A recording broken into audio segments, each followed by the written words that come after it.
Hello everyone, আসসালামু আলাইকুম। Good morning friends and welcome back to my channel. সবাই কেমন আছেন? আশা করছি যে যেখানে আছেন অনেক বেশি ভালো আছেন, সুস্থ আছেন। আলহামদুলিল্লাহ, আপনাদের দোয়াও ভালোবাসে আমরাও বেশ ভালো আছি। প্রতিদিনের মতো চলে আসলাম নতুন আরেকটি লাইফস্টাইল ব্লগ নিয়ে। আশা করছি ব্লগটি সবার ভালো লাগবে। আর যদি ভালো লাগে ভিডিওর কোথাও কোনো জায়গায়, তাহলে একটা লাইক করে দিতে ভুল করবেন না।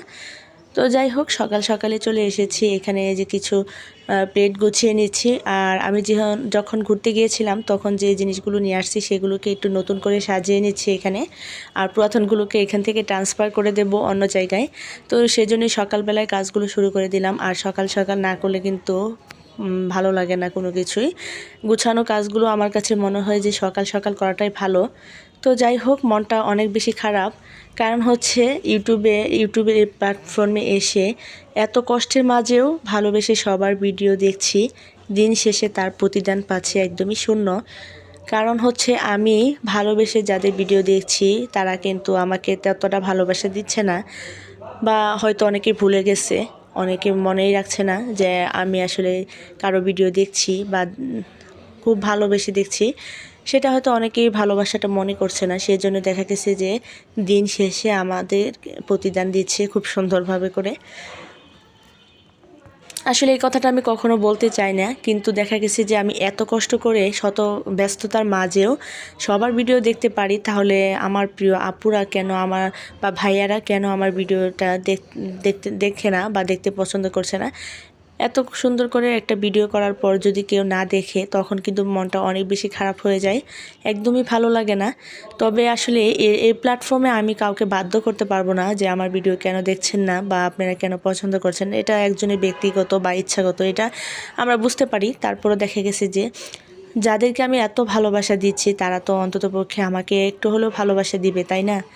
এটা তো আশা করতেই পারি সবার কাছে। তো যাই হোক, অনেক বেশি খারাপ লাগে এই কথাগুলো ভাবতে গেলে, যে আমি কষ্ট করে সবার ভিডিও দেখছি অথচ আমাকে কেউ সেভাবে সাপোর্ট করছে না, ভালোবাসছে না। তো যাই হোক, যে যতটুকু করবে ততটুকুই পাবে, মিথ্যা কথা বলে এখানে কোনো লাভ নেই।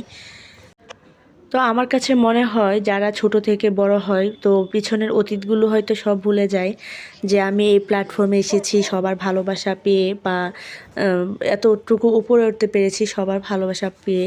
তো যেসব আপুদের ভালোবাসা পেয়ে আমি এত দূর পর্যন্ত এগিয়ে এসেছি বা এগিয়ে যেতে পারছি, তো তাদেরকে আমি কিভাবে ভুলবো? এটা তো আমার দ্বারা সম্ভবই না, যতদিন আর কি প্ল্যাটফর্মে থাকবো। যে আমাকে এত সাপোর্ট করে, যারা আমাকে এত ভালোবাসে, তাদেরকে তো আমি কখনোই ভুলতে পারবো না, এটা আমার দ্বারা একদমই সম্ভব না আর কি।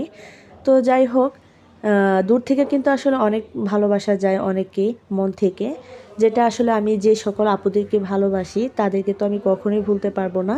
তো আমার যত কষ্টই হোক না কেন, শত ব্যস্ততার মাঝেও তাদের ভিডিওটা আমি যদিও লেট হয়ে যায় দেখতে, তারপর কিন্তু দেখে থাকি এবং ফুল ওয়াচ করি এবং কি মিষ্টি একটা কমেন্টস করে থাকি। তো যাই হোক, তো আমাদেরকে আসলেই হয়তো অতটা সৌভাগ্যবান ব্যক্তি না যে এতটা ভালোবাসা পাবো। তো ভালোবাসা পাওয়াটাও কিন্তু ভাগ্যের একটা ব্যাপার। তো সবাই তো চাইলেই ভালোবাসা পায় না, আর এক পক্ষে আসলে কখনো ভালোবাসা যায় না। আমি শুধু আপনাকে ভালোবাসা দিয়েই যাব, তার প্রতিদান যদি আমি কিছুই না পাই আসলেই, তখন কিন্তু দেখা গেছে সেই ভালোবাসাটা আর থাকে না, একদমই কমে যায় আস্তে আস্তে। তো ভালোবাসা কিন্তু দুই পক্ষেই হয়, আপনি আমাকে ভালোবাসলে তো আমি আপনাকে ভালোবাসবো। তো এটাই স্বাভাবিক দুনিয়ার প্রেক্ষাপটে আর কি। তো যাই হোক, অনেক কষ্ট মনের মধ্যে ছিল, সেগুলো শেয়ার করলাম আপনাদের মাঝে। দয়া করে আমার প্রিয় আপুরা কেউ কিছু মনে করবেন না। আসলে অনেকের স্বভাব এই ধরনের হয়ে থাকে, সেই জন্য একটু বলে মনটাকে হালকা করে নিলাম। কারণ একটা সময় দেখা গেছে ইউটিউবে নতুন নতুন যখন ছিলাম, তখন তার কারো ভিডিও তেমনভাবে দেখতাম না, তারপরও দেখা গেছে অনেক ভিউ ছিল। আর এখন সবার ভিডিও ভালোবেসে দেখে থাকি কষ্ট করে, তারপর দেখা গেছে ভিডিওতে ভিউজ নেই একদমই। সেই জন্যই মন থেকে অনেক কষ্ট পেয়ে এই কথাগুলো বলে ফেললাম, আশা করছি কেউ কিছু মনে করবেন না। তো যাই হোক, আমি সকালবেলা রুমটাকে গুছিয়ে, তো আমি যে ফুলগুলো নিয়ে এসেছিলাম সেগুলোকে খুব সুন্দর করে গুছিয়ে আমার খাটের উপরে রেখে দিলাম, চোখের সামনে একদমই সাজিয়ে রেখেছি। কারণ আমার আর কোথাও ফুলগুলো রাখার জায়গা খুঁজে পাচ্ছিলাম না, সেই জন্যই খাটের উপর রেখে সাজিয়ে নিয়েছি। তো দেখতে কিন্তু খারাপ লাগছিল না, ভালোই লাগছিল। তবে ক্যামেরাতে ঘোলা ঘোলা দেখাচ্ছে, ক্লিয়ার দেখাচ্ছে না। আর লাল কালারটা অনেক সময় দেখবেন যে বাস্তবে অনেক সুন্দর লাগছে, তবে মোবাইলের ক্যামেরাতে দেখা গেছে খুব একটা ভালো দেখায় না। তো যাই হোক, সকাল সকাল আমি এখানে হচ্ছে আজকে ভর্তা ভাত করে নিচ্ছি। সকালবেলা ইচ্ছা হলো যে আজকে ভর্তা দিয়ে ভাত খাবো গরম গরম। তো শীতে কিন্তু এই ধরনের ভর্তা খেতে ভীষণ ভালো লাগে।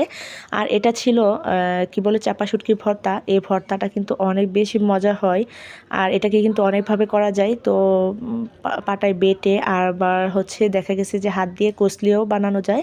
তো আমি আজকে পাটায় বেটে কাঁচামরিচ দিয়ে সেই সঙ্গে ধনিয়া পাতা দিয়ে ভর্তাটা করে নিলাম। অনেক বেশি ভালো লাগে, আর দেখতেই পারছেন কত সুন্দর লোভনীয় হয়েছে।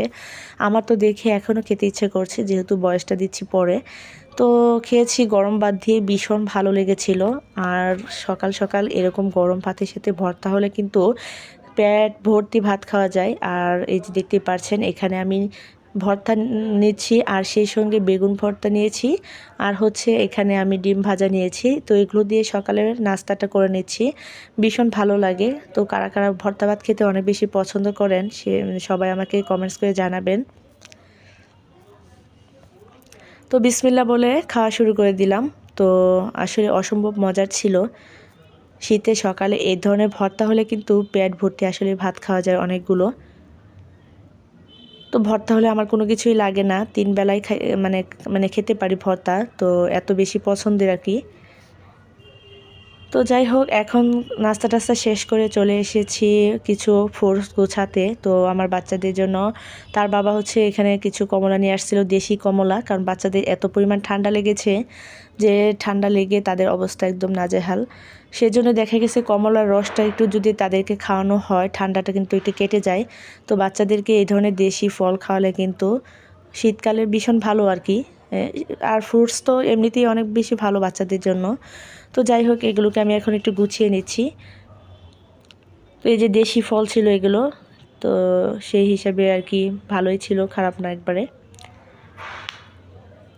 আর এখানে ছিল কিছু নুডলস আর হচ্ছে কিছু বিস্কিট ছিল। তো এগুলোকে গুছিয়ে রাখবো এখন। আমার বাচ্চারা হচ্ছে এই মিস্টার নুডলস আর ম্যাগি নুডলস অনেক বেশি পছন্দ করে।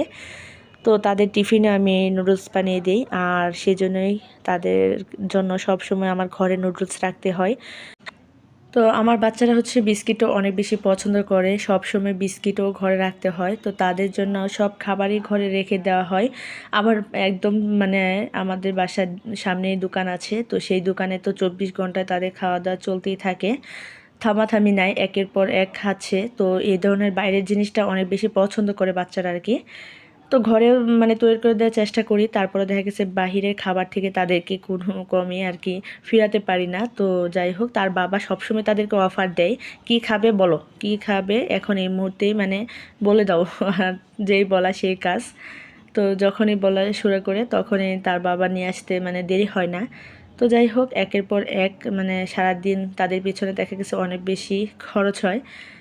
তো যাই হোক, বাচ্চারা আসলে খেতে চাইলে তো বাবা মা বসে থাকতে পারে না। তো তাদের জন্য সবাই চেষ্টা করে যে না, আমার যতটুকু সামর্থ্য আমি তাদেরকে খাওয়াবো। কারণ বাচ্চা একটা জিনিস চাইবে, সেটা দিব না, সেটা কিন্তু আসলে বাপ মার মনে কিন্তু একদমই মানবে না, তাদের মনকে কিন্তু অনেক বেশি কষ্ট দিবে না দিতে পারলে। তো যাই হোক, আলহামদুলিল্লাহ এদিক থেকে আমার বাচ্চার কিন্তু খাওয়া দাওয়ার কোনো অভাব নেই। কিন্তু একটাই সমস্যা, তারা হচ্ছে যে ঘরের খাবারগুলো মানে ভাতের আইটেমগুলো সেগুলো একদমই খেতে চায় না। যা শুধু মানে রান্না করা হয়, তো বাচ্চারা যদি না খায় আসলে সেগুলো কিন্তু ভালো লাগে না। তো আমার বড় ছেলে তো কোনো মাংসই খেতে চায় না, তাকে সব মানে ভাজা পোড়া করে দিলে সেই ধরনের জিনিসগুলো খেতে অনেক বেশি পছন্দ করে, তবে রান্নার কোনো জিনিসই সে ভালোভাবে খেতে চায় না।